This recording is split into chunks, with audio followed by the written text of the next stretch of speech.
हसन साहब, आज 16 दिसंबर है।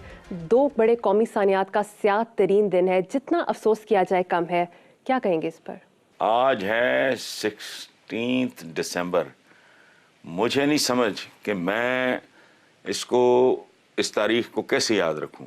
ये बांग्लादेश की, ये ईस्ट पाकिस्तान की बरसी है या बांग्लादेश की सालगिरह है? साहब, बिलावल भुट्टो ने मोदी को गुजरात का कसाई करार देते हुए कहा है कि दहशतगर्दों को हमसाया ममालिक से मदद मिल रही है, जबकि राना सनाउल्लाह ने जौहर टाउन लाहौर धमाके में भारत के मुलव्वस होने के सबूत भी पेश किए हैं। बिल्कुल, ये बहुत बड़ा थप्पड़ है भारत के मुंह पे, जो हमें इस तरह की चीज़ों के लिए ब्लेम करता है। बिलावल भुट्टो ने बिल्कुल सीधी स्ट्रेट और बहुत उम्दा बात की है। तो आज है 16 दिसंबर 2022 और वो पाकिस्तान जिसके बारे में हम आज तक सुनते हैं कि वो ताक़यामत रहने के लिए बना है, वो 16 दिसंबर 1971 को दो हिस्सों में तकसीम हो गया। और अगर हम इसकी वजूहात की बात करें तो वो इतनी ज़्यादा हैं कि शायद वो घंटों कहानी सुनाऊँ तो ख़त्म ना हो, इसीलिए बहुत से फैक्ट्स नहीं नरेट किया जाएंगे इस वीडियो में। उसका मतलब ये नहीं कि उनको अवॉइड किया जा रहा है, मतलब ये कि एक शॉर्ट समरी में इतना ही पॉसिबल है।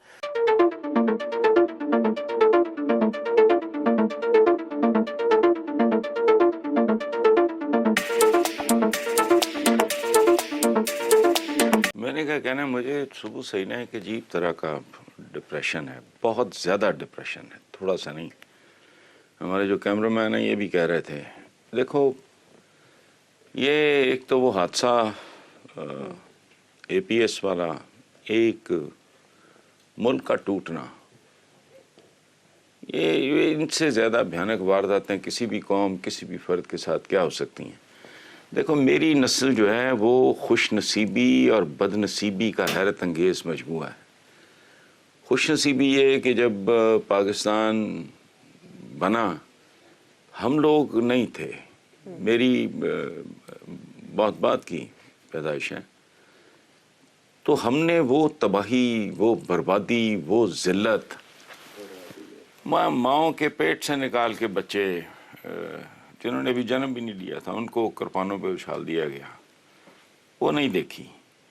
लेकिन फिर कैसी अजीब बात है, उसके बाद सारी कसरें निकल गई। बांग्लादेश को टूटते देखा और फिर एपीएस वाला एक अजीब व गरीब इंसानी मुआशरे में मुमकिन नहीं है ये। अच्छा, और कमाल ये कि मेरे नज़दीक दोनों के पीछे जहालत है, कमीन की है, छोटापन है। तो देखा जाए तो जना साहब की अपनी पॉलिसी से इसका आगाज़ होता है, क्योंकि 1948 21 मार्च को जना साहब ढाका में अंग्रेज़ी में ख़िताब करते हुए ये फरमाते हैं कि the state language of Pakistan is going to be Urdu and no other language, categorically denies the inclusion of Bengali as a national language. अब बात ये थी कि बंगाल उस टाइम का बड़ा नेशनलिस्टिक था और उनकी एक पूरी तवील तारीख़ थी, अपना कल्चर, अपनी तहज़ीब थी, अपनी ज़बान थी। तो पाकिस्तान के फाउंडर ने ढाका जाके, क्योंकि उनको उर्दू अच्छी नहीं आती थी, तो उन्होंने अंग्रेज़ी ज़ुबान में कहा कि उर्दू हमारी कौमी ज़ुबान होगी, जिससे उसी दौरान जो जलसा-ए-आम में अवाम खड़े हुए थे वहीं पे उन्होंने एहतजाज शुरू कर दिया। तो ये जो गम गुस्सा था बंगाली अवाम का वो बढ़ता गया और 1952 में वहाँ पर जो दंगे फसाद थे उसका आगाज़ हो गया, राइट्स शुरू हो गए और इसको लैंग्वेज राइटिंग भी कहते हैं। और इसी की तहरीक से अवामी मुस्लिम लीग इमर्ज करती है, जो कि बाद में 1955 में अवामी लीग के नाम से मशहूर हुई और उसका नाम बदला गया।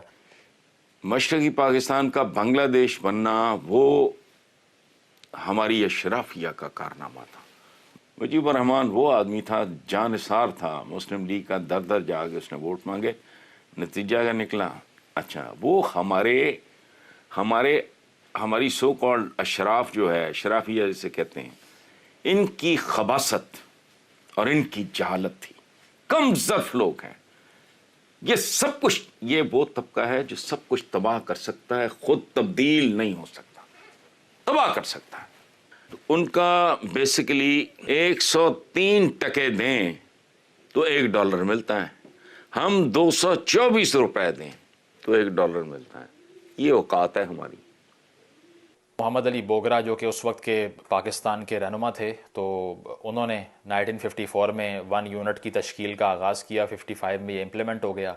तो अब देखा पाकिस्तान यानी कि वेस्ट पाकिस्तान के हुक्मरानों ने ये था कि अगर ईस्ट की हम बात करें तो वो पॉपुलेशन में हमसे ज़्यादा है, यानी कि वो अक्सरियत है, वो मेजॉरिटी है, 51-52% है। तो उनको काउंटर करने के लिए हम अगर इलेक्शंस भी करवाते हैं, कोई स्टेट क्राफ्ट तश्कील देते हैं, तो हम तो आउटनंबर्ड हो जाएंगे। हमारी पॉपुलेशन कम है और वो बहुत बड़ी इकाई है, बहुत बड़ा सूबा है, तो बाकी सूबे जो हैं वो उनका मुकाबला नहीं कर पाएंगे। तो चूँकि एक बंगाली मेजॉरिटी को कैंसिल आउट करना था, उसके इफेक्ट को कैंसिल करना था, तो आपने सारे वेस्ट को एक यूनिट बना दिया और आपने कहा कि पाकिस्तान के जितने भी वेस्टर्न सूबे हैं उसकी एक इकाई तश्कील दो और ईस्ट और वेस्ट ताकि बराबर हो जाएं, ताकि स्टेट क्राफ्ट को रन करने में आसानी हो, जिसके अंदर आपका खौफ छुपा हुआ था कि कहीं बंगाली आके आपको लीड ना करना शुरू हो जाए, because you are the superior race.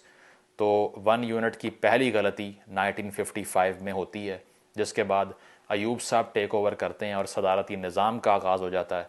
और वही सदारती निज़ाम जिसके बाद में 1956 में कोशिश भी होती है कि दोबारा से बंगाली और उर्दू को कौमी ज़ुबान बना दिया जाए, लेकिन उस वक्त तक बहुत देर हो चुकी होती है। ये औकात हैं, ये उनको झुकते मारते थे, मरासियों की तरह गालियां देते थे, हमारी अशराफियाँ। अवाम बेचारों को तो पता ही नहीं था। ये सूरत हाल है, इस पे कहना किसी ने क्या है। सही, ये तो मातम का समा है सारा, साल के साल आता है गुजर जाता है। नई नस्लों को अंदाज़ा भी नहीं है, नई नस्लों को तो आज ये भी नहीं मालूम कि जब पाकिस्तान बाहर से वजूद में आया तो उसकी कीमत क्या थी, जो किसी और ने नहीं, अवाम ने अदा की और आज तक करते चले। दूसरी हैरानकुन बात यह है कि फ़ातिमा जना साहिबा जो कि बहन थी कायदे आज़म मोहम्मद अली जना की, तो वो जब अयूब खान साहब के ख़िलाफ़ इलेक्शन लड़ रही थी तो उनके ख़िलाफ़ भारतीय एजेंट होने का इल्ज़ाम लगा और उनको डिमीन किया गया, बड़े बड़े ज़ाती हमले उनके ऊपर किए गए। तो उस टाइम ईस्ट पाकिस्तान में उनके लिए सपोर्ट ज़्यादा थी और वहाँ पर लोग उनको सपोर्ट कर रहे थे अयूब की डिक्टेटरशिप के अगेंस्ट। लेकिन जब देखा ये गया कि वहाँ पर इंतखाबात में खुलेआम धांधली हुई है और अयूब साहब इलेक्शन जीत गए, भुट्टो साहब भी उनके साथ मौजूद थे, तो आखिरी वो उम्मीद थी जो कि एक बंगालियों की दम तोड़ गई और उन्हें आइडिया हो गया कि यहाँ हमारी दाल नहीं गलने वाली। साहब, बिलावल भुट्टो ने मोदी को गुजरात का कसाई करार देते हुए कहा है कि दहशतगर्दों को हमसाया ममालिक से मदद मिल रही है, जबकि राना सनाउल्लाह ने जौहर टाउन लाहौर धमाके में भारत के मुलव्वस होने के सबूत भी पेश किए हैं। बिल्कुल, ये बहुत बड़ा थप्पड़ है भारत के मुंह पे, जो हमें इस तरह की चीज़ों के लिए ब्लेम करता है। बिलावल भुट्टो ने बिल्कुल सीधी स्ट्रेट और बहुत उम्दा बात की है। लेकिन ये गुजरात का कसाई वाली बात, देखो हमारे यहाँ सराइकी में कहते हैं जो छोटे जानवर नहीं होते, ये बकरे शकरे, ये इनको ज़बह करने वाला कहलाता है कसाई। जो बड़े जानवर, ये बैल गाय इस तरह की चीज़ें ज़बह करता है, उसको कहते हैं वड कसाई। तो अच्छा, दूसरी तरफ वड कसाई, नरेंद्र मोदी साहब का अंदाज़ देखो। पिछले दिनों में एक अंग्रेज़ी अखबार है डेली टाइम्स, उसमें एक कोट पढ़ा, खुशामद से भरपूर चाइनीज़ के लिए, मिलजुल के करें, बैठ के करें, फलाना करें, इस तरह का। और निहत्ते गुजरातियों से लेके निहत्ते कश्मीरियों तक वो कहर बन के, और यही शायद इंसानों का असूल है। आपने 1965 का पंगा ले लिया और बहुत से लोग यही कहते हैं कि वो जंग पाकिस्तान ने शुरू नहीं की थी, तो आप जिब्राल्टर के बारे में पढ़ लीजिए, किसी और दिन इस पर तफसील से बात होगी। लेकिन वो जंग शुरू होने के बाद ईस्ट पाकिस्तान को हमने बता दिया कि आपकी तो वैसे ही कोई औकात नहीं है। उसकी वजह क्या है कि 65 में ईस्टर्न बॉर्डर खाली पड़ा हुआ था, वहाँ पर हमने आर्मी ही डिप्लॉय नहीं की और उनको ये बता दिया कि अगर वहाँ पे इंडियन फ़ौज आती भी है तो हमें कोई मसला नहीं है, वेस्ट को बचाओ। और 80% पाकिस्तान की फ़ौज वेस्ट पाकिस्तान में स्टेशन थी, यानी कि 49% पाकिस्तान में 80% फ़ौज, 51% पाकिस्तान में सिर्फ 20% फ़ौज, जिससे आइडिया हो गया बंगालीज़ को भी कि हम सगे नहीं हैं इनके, ना ये हमारा सोचते हैं।